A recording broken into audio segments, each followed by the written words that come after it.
আচ্ছা কোনছে আল্লাহ বড় না মানুষ বড়? ধরো গাদা, তুই কার হাতে কার জোড়া দেশ? কোড়ায় আল্লাহ আর কোড়ায় মানুষ। যেটা কবার কইছে ওইটা কন। আল্লাহ বড় না মানুষ বড়? আল্লাহই তো বড়। আল্লাহ বড়, তাহলে আল্লাহর কথা না হইনা মানুষের কথা শুনেন কে?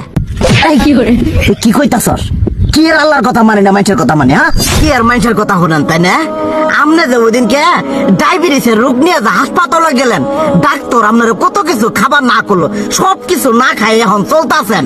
তাহলে আল্লাহ যে আপনারে কইছে যে হারাম খাবার না, সুদ খাবার না, কই আপনি তো কাম কাজ বাদ দিয়ে এলাকার মধ্যে টাকা পয়সা না গায়ে খালি ওইলে দিয়েই খান, নিজেরা টেও হালাল ভাবে কামাই করেন না, ওই সুদও তো না করে টাকা করে লাভ আহে ওইলে দিয়ে দিয়ে চলেন আর পেটা বড় বানাইছেন। শুনেন একটা কথা কই, হারামের কোনোদিন আরাম নাই। হালাল পথে রুজি রোজগার করেন, প্রয়োজনে এড়া বেলা কম খায়েন, তাও শরীর পিণ্ডও ভালো থাকবো, কোনো রোগ বেদও হবো না, আরামও পাবেন, আল্লাহও খুশি থাকবো। তুই আমার এইভাবে বুঝাবি আগে কইলি না কে?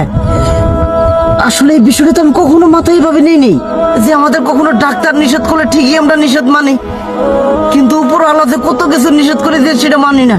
আর এই যে হারাম পথে টিয়া পয়সা কামাই করতেছেন, শরীরের মধ্যে দুনিয়া রোগ বেত হয়েছে, দেখা যাইতেছে যা টিয়া হারাম পথে কামাই করতেছেন তার তো বেশি টিয়া মনে করেন জ্বলে যাইতেছে গা বেশি। আজকের পর থেকে আমি আর এই হারাম সুদ খামো না, আমি হালাল পথে চলবো, হালাল টাকা পয়সা ইনকাম করবো। এতে করে যদি একবেলা কমও খাইতে হয় তবুও খামো, তবু আমি আর এই হারাম পথে চলবো না। আচ্ছা ঠিক আছে।